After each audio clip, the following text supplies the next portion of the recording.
மகாநதி நாளைக்கான ப்ரிடிக்ஷன் பார்த்துலாம். இவ்வளோ நடந்தும் நம்ம பசுபதியோட என்ட்ரி இன்னும் வராமலே இருக்குது. அதுவும் போக மகாநதியை இப்படி ஒரு ட்ராக்ல கொண்டு போகிறது சுத்தமாக நல்லாவே இல்லைன்னு நினைக்கிற விகா ஃபேன்ஸ் கண்டிப்பாக நம்ம வீடியோக்கு லைக் பண்ணிக்கோங்க. காவேரி வந்து அவங்க அம்மாட்ட கெஞ்சிக்கிட்டு இருப்பாங்க, அம்மா இது நம்மளுக்கு தாம்மா பிரச்சனையாக வரும், பேக் ஃபயர் ஆயிரும், தயவு செய்து அவங்கள உள்ளே விட்டுருமா, இந்த ஒரு நைட் அதுங்க தூங்கிட்டு போகுது, நாளைக்கு காலையில் நேரமாக எழுந்திரிச்சு நம்ம தான் ரெஜிஸ்ட்ரேஷன் பண்ண போகிறோம்ல, அதுக்கப்புறம் பார்த்துக்கலாம், அதுங்களே வந்துட்டு என்ன கெஞ்சினாலும் சரி அடித்து நம்ம எல்லாருமே சேர்ந்து துரத்திடலாம், தயவு செய்து ஒத்துக்குமா இந்த ஒரு நைட் அப்படின்ன மாதிரி சொல்லிட்டு இருக்கு. உடனே யமுனா, என்னக்கா நீ வேற, அதுங்க உண்மையான ஃபேமிலியா இல்லையா, அப்பாவுக்கு இன்னொரு ஃபேமிலி இருக்கா இல்லையான்றதை இன்னும் கன்ஃபியூஷனில் இருக்கும், நீ வேற வந்துட்டு அவங்கள உள்ள விடலான்ட்டு வேற மனிதாபிமான அடிப்படையில் வேற பேசிட்டு இருக்கியா, கொஞ்சம் சும்மா இருக்கா அப்படின்ன மாதிரி யமுனா பேச கரெக்டாக வந்து கங்கா வாயை துறைப்பாங்க.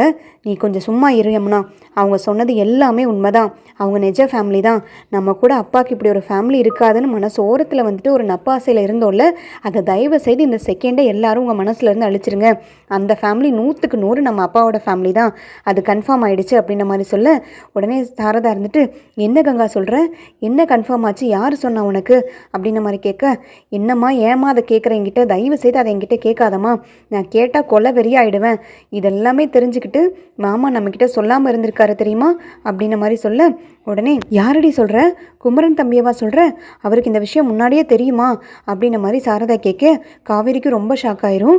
உடனே காவேரியும், என்னக்கா சொல்கிற, குமரன் மாமாக்கு ஏற்கனவே இந்த விஷயம் தெரியுமா, எப்போ தெரியும், என்னக்கா சொல்கிற, நீயே ஏதாவது ஒன்று உளறிக்கிட்டு இருக்காத, நீ தான் குமரன் மாமா கூட பேசாமல் தானே இருக்க, உனக்கு எப்படி இதெல்லாம் தெரியும், நீயா ஒன்று நினச்சி நீயா ஒன்று சொல்லிக்கிட்டு இருக்காதக்கா ப்ளீஸ்க்கா அப்படின்ன மாதிரி காவேரி சொல்ல உடனே தயவு செய்து சும்மா இரு காவேரி, என்னை பேச வைக்காத, உன் மாமா மாமான்னு தயவு செய்து அவரை வாயை திறந்து மாமான்னு கூப்பிடாத, அந்த ஆள் நம்மளுக்கு மாமாவும் கிடையாது ஒன்றும் கிடையாது, இனிமேல் அந்த ஆள் கூட நான் குடும்பம் நடத்தவும் போகிறது கிடையாது, எவ்வளோ பெரிய உண்மையை வந்து அந்த ஆள் மறைச்சி வச்சுருக்கான், அவனெல்லாம் என் புருஷன் சொல்லிக்கிறக்கே கேவலமாக இருக்குது, இந்த மாதிரி உண்மையை அவன் மறைக்கிறான்னா அவன் மனசில் இந்த மாதிரி அழுக்கு இல்லாமையா இருக்கும், அவன் நாளைக்கு தப்பு பண்ண மாட்டான்னு என்ன நிச்சயம் அப்படின்ன மாதிரி சொல்ல உடனே சாரதா, கங்கா நீ முதல்ல ஆத்திரப்படாமல் கோவப்படாமல் நடந்தது என்னன்றதை சொல்லுடி, நீ ஏண்டி அந்த தம்பி மேலே சம்மந்தமே இல்லாமல் கோவப்பட்டிருக்க, இப்போ ஒரு குடும்பம் இடிஞ்சது பத்தலையா, அடுத்தது நீ வேற புதுசாக ஆரம்பிக்காத, என்னங்கிறத சொல்லு அப்படின்ன மாதிரி கேட்க, இல்லைம்மா அவர் தான் எனக்கு வாய்ஸ் நோட் அனுப்பியிருந்தாரு, மாமாவுக்கு இந்த விஷயம் கிட்டத்தட்ட பல வருஷத்துக்கு முன்னாடியே தெரிஞ்சிருக்கு, அப்பா போன தடவை வந்தால அதுக்கு முன்னாடி தடவையே அப்பா சொல்லியிருக்காரு மாமா கிட்ட, இந்த மாதிரி எனக்கு ஒரு ஃபேமிலி இருக்குது, அதை நான் மெயின்டைன் பண்ணிகிட்ருக்கேன் கத்தாரில், யார்கிட்டே இதை சொல்லிடாதன்னு சொல்லி சத்தியம் வாங்கியிருக்காரு, அதனால தான் வந்து மாமா இவ்வளோ நாள் வரைக்கும் நம்மகிட்ட இதை மூச்சே விடாமல் இருந்திருக்காரு, அவர் நினச்சிருப்பாரு எந்த பிரச்சனையும் வராது இந்த ஃபேமிலியால், அவங்க பாட்டுக்கு அங்கே இருக்கட்டும் அப்படின்ன மாதிரி நினச்சிட்டு இருந்திருக்காரு, அந்த டைமில் ஹார்ட் அட்டாக் வந்து அப்பாவும் இறந்துட்டாரு, அந்த பிரச்சனையை அதோடு விட்டுருந்துருப்பாரு, இருந்தாலும் ஒரு பொண்டாட்டிக்கிட்ட உங்கள் எல்லார்கிட்டையும் சொல்லலைன்னா பரவாயில்ல, பொண்டாட்டிக்கிட்டையாவது சொல்லணும்னு அந்த ஆளுக்கு தோணுச்சா, எவ்வளோ பெரிய உண்மையை வந்து மறைச்சி வச்சுருக்காரு பாரு, அவரை நினச்சாலே எனக்கு அருவருப்பாக இருக்குது, அவர் கூட இதுக்கு மேலே நான் எப்படி குடும்பம் நடத்த முடியுமா, அவரெல்லாம் ஒரு ஆம்பளையா, சி எனக்கு அசிங்கமாக இருக்குது அப்படின்ன மாதிரி சொல்ல அப்படியே சாரதா தலையில் கை வச்சுட்டு உட்காந்துருவாங்க. என்னடி சொல்கிற, என் பையனாக தானடி நினச்சேன் நான் குமரன் தம்பியை, அவருமா என்னை ஏமாத்திருக்காரு, அவருமா என்னை நம்ப வச்சு கழுத்தறுத்திருக்காரு, அப்போவே வந்து மாமா இந்த மாதிரி பண்ணியிருக்காருன்னு என்கிட்ட ஒரு வார்த்தை சொல்லியிருந்தா அந்த ஆள் அப்போவே அத்துட்ருந்துருக்க மாட்டேன், அந்த ஆளுக்கும் எனக்கும் சம்மந்தமே இல்லைன்னு சொல்லி இருந்திருக்க மாட்டேன், இப்போ கூட அந்த ஆள் போய் சேர்ந்ததுக்கப்புறம் கூட ஒவ்வொரு செகண்டும் அந்த ஆளை நினச்சி தானே வாழ்ந்துட்டுருக்கேன், நீங்கள் இருந்திருந்தா இப்படி நடந்திருக்குமா, நீங்கள் இருந்திருந்தா அப்படி நடந்திருக்குமான்னு அந்த ஆளை நினச்சி புலம்பாத நாளும் கிடையாது, அந்த ஆளை நினைக்காத செகண்டும் கிடையாது, இப்படி அந்த ஆளுக்காகவே உருகி உருகி வாழ்ந்துட்டுருக்கேனே என் வாழ்நாள் முழுக்க, என்னை ஏமாற்றிட்டார்ல குமரன் தம்பி, ஐயோ ஐயோ அப்படின்னு சொல்லிட்டு தலையில் கை வச்சுட்டு சத்தமாக அழுதுகிட்டு இருப்பாங்க. அந்த டைமில் பார்த்தீங்கன்னா வெளியில் அவங்க 3 பேருமே நின்றுட்டுருப்பாங்க. என்னம்மா உள்ள சத்தமெல்லாம் ஒரு மாதிரியாக கேட்குது, அதுங்க என்ன தான் பண்ணிக்குதுங்கன்னு தெரியல, இந்த ஃபேமிலியை நினச்சாலே எனக்கு ரொம்ப பயமாக இருக்குமா அப்படின்ன மாதிரி அந்த பொண்ணு சொல்லுவாங்க. தயவு செய்து கொஞ்சம் அட்ஜஸ்ட் பண்ணிக்க பாப்பா, இதெல்லாம் இருக்க தான் செய்யும், அவங்களுக்குமே இதெல்லாம் மனசுக்கு சங்கட்டமாக இருக்குல்ல, இதெல்லாம் புதுசாக அவங்க கேள்விப்பட்டதுனால ரொம்ப பதட்டமாகவும் பயத்துலேயும் மனசு கஷ்டத்துலேயும் தான் இருப்பாங்க, இதெல்லாம் நம்ம ஏற்றுக்கிட்டு தான் ஆகணும், நம்ம மேலேயும் தப்பு இருக்குல்ல அப்படின்ன மாதிரி அவங்க அம்மா சமாதானப்படுத்திட்டு இருப்பாங்க. உடனே அந்த பையன் 1000 தான் இருந்தாலும் ரொம்ப ஓவர்மா, இந்த மாதிரி பொம்பளைங்க பேசி நான் எங்கேயுமே பார்த்ததில்ல, அந்த லேடி இப்படி இருக்கனால தான் அப்பா உன்னை கல்யாணம் பண்ணியிருப்பார் போல இருக்குது, உன்னை கல்யாணம் பண்ணி அங்கே ஜாலியாக சந்தோஷமாக இருந்திருக்காரு. 4 வருஷம் 5 வருஷத்துக்கு ஒரு வாட்டி இந்த ரவுடி பொம்பளை வந்து பார்த்துட்டு போயிருப்பார் போல இருக்கு. ஐயோ, இது கூடலாம் எப்படி தான் குடும்பம் நடத்தி இருக்க முடியுமோ? நல்ல வேளை நம்ம அப்பா நம்ம கூடவே இருந்தார். 25 வருஷமாக அவர் அங்கே சந்தோஷமாக இருந்தார். இந்த பொம்பளை கூட எல்லாம் ஒரு நாள் கூட இருக்க முடியாது சாமி. உனக்கு அப்படியே ஆப்போசிட்டாக இருக்காங்கம்மா அப்படின்ற மாதிரி அந்த பையன் சொல்லிட்டு இருப்பான். உள்ளே வந்துட்டு பெரிய பிரளயமே நடந்துட்டுருக்கும். எல்லாருமே பயங்கரமாக அழுதுட்ருப்பாங்க. கங்கா ஒரு பக்கம் காய்ச்சி மூச்சுன்னு கத்திட்டு இருப்பாங்க. எனக்கும் அந்த ஆளுக்கு எந்த சம்மந்தமே கிடையாது. அந்த ஆள் வந்தானா கூட அவன் மூஞ்சில் முழிக்க மாட்டேன், என் பிள்ளைய கூட காட்ட மாட்டேன். இப்படி ஒரு பிரச்சனையை, இப்படி ஒரு பெரிய உண்மையை வந்து என்கிட்ட மறைச்சிட்டு தான் இந்த ஆள் இவ்வளோ நாளாக குடும்பம் நடத்திட்டு இருந்திருக்கானா அப்படின்ற மாதிரி ரொம்ப சங்கட்டமாக பேசுவாங்க. உடனே சாரதா, தயவு செய்து நீ கொஞ்சம் அமைதியாக இரு கங்கா. என் பிரச்சனையில் நீ உன் வாழ்க்கை கெடுத்துக்காத. அவர் தான் சத்தியம் வாங்கியிருக்கார்ல, அவன் தான் சத்தியம் வாங்கியிருக்கான்ல, அவருன்னு அவனுக்கு என்ன மரியாதை இனிமேல் வேண்டி கிடக்கு? அதான் 100க்கு 100 எல்லாம் கன்ஃபார்ம் ஆகிடுச்சுல. நானும் எப்படியோலாம் நினச்சிட்டு இருந்தேன், இது உண்மையாக இருக்கக்கூடாது, எங்கேயோ ஒரு பக்கம் இருந்து இது உண்மை இல்லைன்னு யாரோ ஒருத்தர் சொல்லிட மாட்டாங்களான்னு ஏங்கிட்டு இருந்தேன். இப்போ தான் எல்லாமே தெரிஞ்சு போச்சுல்ல. இதுக்கு மேலே ஒன்றும் அவனுக்கு மரியாதையும் கிடையாது, ஒரு மண்ணும் கிடையாது அவனை அப்படின்ற மாதிரி பயங்கரமாக கோவப்பட்டிருப்பாங்க. அந்த டைமில் பார்த்தீங்கன்னா நிவின் விஜய் 2 பேருமே திரும்பி வந்து கேட்பாங்க, அதான் இருக்க குளிர் ரொம்ப அதிகமாகிட்டே இருக்குது, செல்சியஸுமே பயங்கரமாக போயிட்டுருக்கு, தயவு செய்து அவங்கள உள்ளே கூப்பிட்ருங்க, பாவம் அவங்கள பார்த்தா கஷ்டமாக இருக்குது, அந்த சின்ன பொண்ணு நினச்சா ரொம்பவே கஷ்டமாக இருக்குது, அவங்களும் ஒரு பொண்ணு தானே, ஒரு வயசு பிள்ளையை வச்சுட்டு வெளியில் நின்றுட்டுருக்காங்க, இது சேஃப்டியே கிடையாது அப்படின்ற மாதிரி சொல்ல, உள்ளே கூப்பிட்டு தொலைங்க தம்பி, அதான் எல்லாமே உண்மைன்னு ஆகிப்போச்சுல்ல, அவன் கூட தான் நான் ஒன்று மண்ணா இனி புழங்கி ஆகணும், ஏன்னா நான் வாக்கப்பட்டு நான் கல்யாணம் பண்ணல, அவன் அந்த மாதிரி பண்ணிட்டு போயிருக்கான். அத்தை ரொம்ப சந்தோஷமாக இருக்கத்த, நான் அவருக்காகவே வாழ்ந்ததுக்கு நல்லா குளிர வச்சிட்டிங்க, நல்லா பையனை பெற்று வளர்த்திருக்கீங்க, உங்களுக்கு நான் காலில் விழுந்தா கூட தகுன்ற மாதிரி பாட்டி காலில் வேற விழுவாங்க, என்னை மன்னிச்சிருடி சார் தான், நான் என்னடி பண்ணுவேன், எனக்கு இதெல்லாம் தெரிஞ்சா நடந்தது, நான் இப்படிலாம் தெரிஞ்சிருந்துச்சுன்னா நான் விட்டுருக்க மாட்டேன்டி, என்னை மன்னிச்சிருடி அப்படின்ற மாதிரி சொல்ல, நீங்களும் தான் என்னை ஏமாத்திருக்கீங்க, உங்களுக்கும் இந்த விஷயம் கண்டிப்பாக தெரிஞ்சிருக்கும், இது உங்களுக்கு தெரியாமல் இருக்கிறதுக்கு வாய்ப்பே கிடையாது, குமரன் தம்பிக்கிட்டேயே சொல்லியிருக்காருன்னா உங்ககிட்டயும் கண்டிப்பாக சொல்லியிருப்பாரு, நீங்கள் ஏதோ என்கிட்டேருந்து மறைக்கிறீங்க அப்படின்ற மாதிரி சொல்ல, இல்லை சார் தான், நிஜமாக எனக்கு தெரியாதுடி, தெரிஞ்சிருந்தா நான் கண்டிப்பாக அவன் மூஞ்சில் கூட முழிச்சிருக்க மாட்டேன், இது எப்படிடி நான் ஏற்றுக்குவேன், உனக்கு அவன் துரோகம் பண்ணுறதை நான் அனுமதிப்பேனா, ஏண்டி என்ன தப்பாக நினைக்கிற அப்படின்ற மாதிரி பாட்டி ஒரு பக்கம் அழுதுட்டு இருப்பாங்க.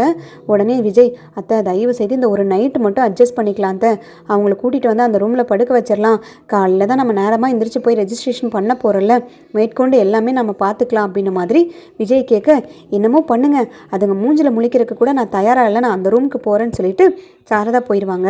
பின்னாடியே வந்துட்டு கங்கா, காவேரி, யமுனா 3 பேருமே போயிடுவாங்க. உள்ளே போய் எல்லாருமே பயங்கரமாக அழுதுட்ருப்பாங்க. ஏன் தான் இப்படிலாம் நடக்குதோ தெரியல, நம்ம அப்பா இப்படி பண்ணுவார்னு நான் நினைக்கவே இல்லை, ஒவ்வொரு செகண்டும் இது பொய்ன்னு தான் நான் இன்ன வரைக்கும் நினச்சிட்ருக்கேன், என்னக்கா நீ சொல்கிற இதெல்லாம் உண்மையா அப்படின்ற மாதிரி சொல்ல, என்னடி இன்னும் உனக்கு சந்தேகமாக இருக்கா, நம்ம அப்பா தாண்டி இந்த மாதிரி பண்ணியிருக்காரு, நம்ம அப்பா நம்மளுக்கு துரோகம் பண்ணிட்டாரு, அதை நீ மனசில் வச்சுக்கோ, அதுதான் உண்மை, நீ வேணால் இந்த வாய்ஸ் நோட்டை எடுத்து திருப்பி கேட்டுப்பாரு அப்படின்ற மாதிரி சொல்ல, கரெக்டாக வந்துட்டு கங்கா அந்த வாய்ஸ் நோட்டை ஓப்பன் பண்ணுவாங்க. ஓப்பன் பண்ணி குமரன் சொல்ல வந்ததை பாதி கேட்டதுமே காவேரி பயங்கரமாக அழுக ஆரம்பிச்சிருவாங்க கத்தி கத்தி. உடனே சாரதா, ஏய் அதை முதல்ல ஆஃப் பண்ணி தொல்லடி, அதான் எல்லாம் தெரிஞ்சு போச்சுல்ல, அந்த ஆளுக்கு இன்னொரு குடும்பம் இருக்குன்னு, இன்னொரு பிள்ளைங்க இருக்குன்னு, பாரு வெளியில் நிற்கிறது உன் தம்பியும் உன் தங்கச்சியும் தான், எல்லாம் இனி அப்படி தான் ஏற்றுக்கிட்டு ஆகணும், வேறு வழி கிடையாது, இனிமேல் 4 பேர் இல்லடி 6 பேர் மகாநதியில் அப்படின்ன மாதிரி சொல்ல, எல்லாத்துக்குமே பயங்கரமாக அழுக வரும். நல்ல வேலை நர்மதா இங்கே இல்லடி, பாவன் சின்ன புள்ள, அவன் மனசில் தேவையில்லாமல் விஷத்தை வந்து நம்மளே விதைக்கிற மாதிரி ஆயிருந்திருக்கும், அப்பா அப்பான்னு ஏங்கிக்கிட்டு இருக்கா வேற அவன் நல்ல வேலை அவள் இல்லை அப்படின்ற மாதிரி சாரதா யோசிச்சுட்டு இருப்பாங்க.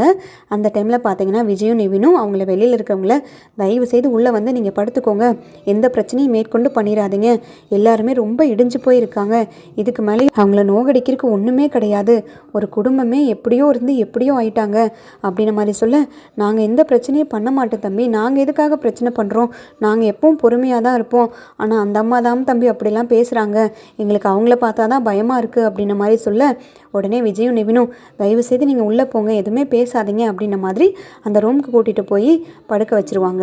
அதுக்கப்புறமா காலையில் விடிஞ்சதுமே எல்லாரும் அதை நினச்சி ரொம்ப வருத்தப்பட்டுட்டு இருப்பாங்க. அப்போ தான் வந்துட்டு சாரதாக்கு வந்து அந்த பையனோட பேரும் பொண்ணோட பேரும் தெரிய வரும்.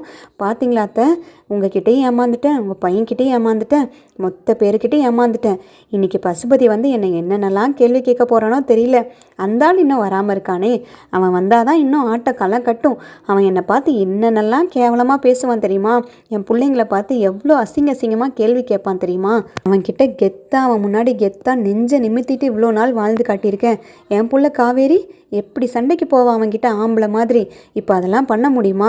அவன் எங்களை பார்த்து எவ்வளோ கேவலமாக பேசுவான். 2 பொண்டாட்டி இருக்குது உன் புருஷனுக்கு. நீ முதல் தாரமா இல்லை 2ஆம் தாரமா? உன் புருஷன் உன்கிட்ட பொழைக்கவே இல்லையாமே.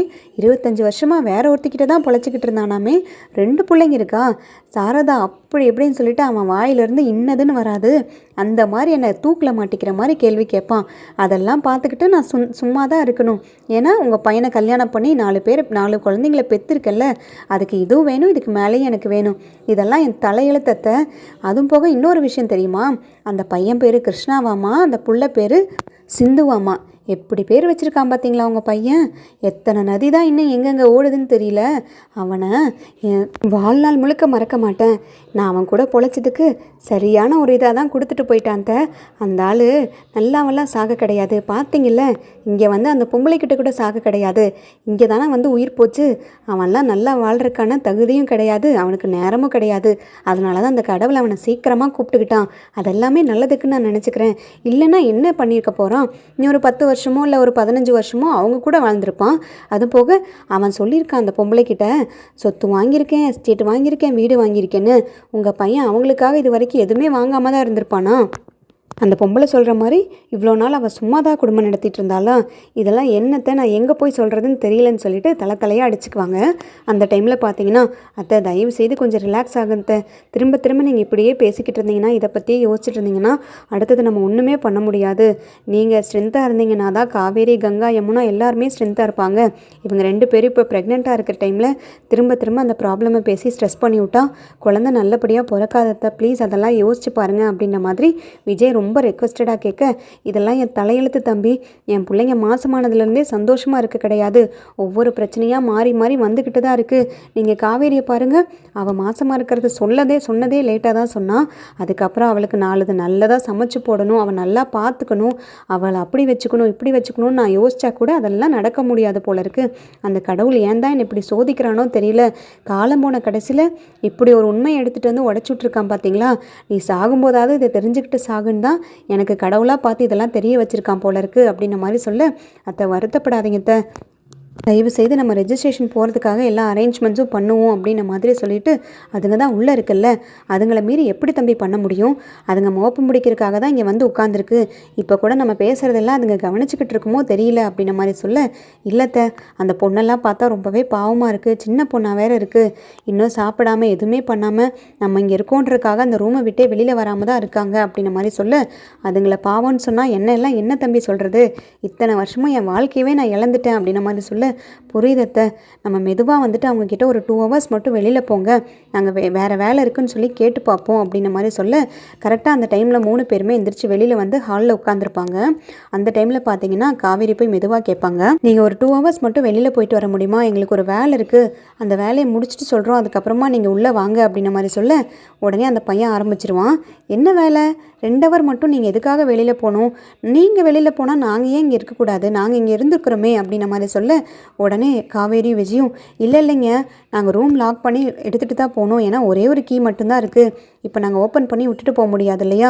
இவ்வளோ நாள் இது எங்கள் வீடுன்னு இருந்துச்சு, கொஞ்சமாவது மனசாட்சியோடு பேசுங்க, திடீர்னு எங்கள் வீட்டை வந்து உங்ககிட்ட விட்டுட்டு நாங்கள் பாட்டுக்கு போயிட முடியுமா அப்படின்ன மாதிரி சொல்ல, நீங்கள் எங்கே 2 hours போகணும், எதுக்காக போகணுன்னு எனக்கு நல்லாவே தெரியும், இதை ரெஜிஸ்ட்ரேஷன் பண்ணுறதுக்காக தானே போகிறீங்க, இவ்வளவும் தெரிஞ்சுக்கிட்டு எங்களுக்கு இதெல்லாம் தெரிஞ்சுக்காமல் இருப்போமா? எங்களுக்கு எல்லா நியூஸுமே வந்துருச்சு, நீங்கள் வந்து காவேரி பேரில் இதை ரெஜிஸ்ட்ரேஷன் பண்ண போகிறதாவும் எங்கள் அப்பாவோட வீட்டை நீங்களே வாங்கிக்க போகிறதாவும் எல்லா பிளானும் எங்களுக்கு தெரிஞ்சிருச்சு. இதுக்கு மேலே நீங்கள் இதுக்கெல்லாம் ட்ரை பண்ண வேண்டாம். முடிஞ்சால் எங்கள் பங்கை நீங்கள் கொடுத்துட்டு நீங்கள் இன்னமும் பண்ணுங்கள், அதை பற்றி நாங்கள் கவலையே பட போகிறது கிடையாது. ஆனால் வந்துட்டு எங்கள் பங்கை கொடுக்காம நீங்கள் உங்களுக்குள்ளே உல்ட்டா பண்ணி ஏதாவது பண்ணணும்னு நினச்சிங்க, நாங்கள் சும்மாவே விட மாட்டோம். ஏன்னா எங்கள் அப்பா ஏற்கனவே சொல்லியிருக்காரு, தோட்டம் வாங்கியிருக்கிறதா எஸ்டேட் வாங்கியிருக்கிறதா எதுலேயுமே எங்களுக்கு பங்கும் கிடையாது, ஒன்றுமே கொடுக்க கிடையாது. இன்றைக்கி நாங்கள் நடுத்தெருவில் நிற்கிறோம், அதுக்கு காரணம் அவர் தான். அதனால் இதெல்லாம் பார்த்துக்கிட்டு எங்களால் சும்மா இருக்க முடியாது, அதுக்காக தான் நாங்கள் கோர்ட்டில் ஸ்டே வாங்கியாச்சு, இந்தாங்க இந்த ஸ்டேவை நீங்களே பாருங்கள் அப்படின்ன மாதிரி சொல்ல, எல்லாருமே ரொம்ப ஷாக் ஆயிடுவாங்க. என்னது, எங்கள் சொத்தை விற்கக்கூடாதுன்னு கோர்ட்டில் ஸ்டே வாங்கிட்டீங்களா அப்படின்ன மாதிரி சாரதா பயங்கரமாக டென்ஷன் ஆவாங்க. நீங்களாம் மனுஷங்க தானா, உங்களுக்கெல்லாம் கொஞ்சமாவது மனசாட்சி இருக்கா? அந்த ஆள் வந்து 5 வருஷம் 4 வருஷத்துக்கு ஒரு வாட்டி ஒன்றுன்னா பெற்று போனதோட சரி, இந்த 4 பிள்ளைங்களுக்கு இருக்கிற ஒரே ஒரு சொத்து இந்த வீடு மட்டும்தான். கடைசியில் இதையுமே கேட்க வரீங்களே, உங்களுக்கெல்லாம் கொஞ்சமாவது மனசாட்சி இருக்கா? அந்த ஆள் 25 வருஷமாக குடும்பம் நடத்தினான்னு சொன்னியே, அவன் எதுவுமே வாங்கி கொடுக்காம தான் செத்து போயிட்டானா? அவன் எல்லாம் உனக்கு வாங்கி கொடுத்துட்டு தானே வந்திருப்பான் அப்படின்ன மாதிரி சொல்ல, இல்லைங்கக்கா, எங்களுக்கு எதுவுமே அவர் பண்ண கிடையாது, அதனால தான் நாங்கள் வேறு கெதியே இல்லாமல் இங்கே வந்து உங்ககிட்ட எல்லாம் கெஞ்சிக்கிட்டு இருக்கோம் அப்படின்ன மாதிரி சொல்ல, என்ன நடந்தாலும் சரி விஜய், இந்த வீட்டை நான் விற்றே தான் அவன் இவங்களுக்கு பங்கு கொடுக்க முடியாது. என் பிள்ளைங்களுக்கு இருக்கிறது இது ஒரே ஒரு வீடு மட்டும்தான். இதையும் 6 பங்காக பிரிச்சுட்டு நாக்கு வலிச்சுட்டு போகிறதா? முடியவே முடியாது. இவங்க கோர்ட்டில் என்ன ஸ்டே வாங்கியிருந்தாலும் சரி, என்ன பண்ணியிருந்தாலும் சரி, நம்ம எதுவாக இருந்தாலும் ரெஜிஸ்டர் ஆஃபீஸில் பார்த்துக்கலாம். நான் உங்களுக்கு தானே விற்க போகிறேன், அடுத்தவங்களுக்கு கிடையாதுல்ல. இவங்க வந்து என்ன பிரச்சனை பண்ணிடுறாங்கன்னு நானும் பார்த்துட்றேன் அப்படின்ன மாதிரி சாரதா சொல்ல, உடனே விஜய் சொல்லுவார், இல்லைத்த, கோர்ட்டில் ஸ்டே வாங்கியிருந்தா கண்டிப்பாக நம்ம விற்கவே முடியாது. நம்ம இன்டர்னலாக விற்கிறதா இருந்தாலும் பெரிய இஷ்யூ ஆகும். கொஞ்சம் வெயிட் பண்ணுங்கத்த, இவங்ககிட்ட பேசி பார்ப்போம் அப்படின்ன மாதிரி விஜய் சொல்லுவார்.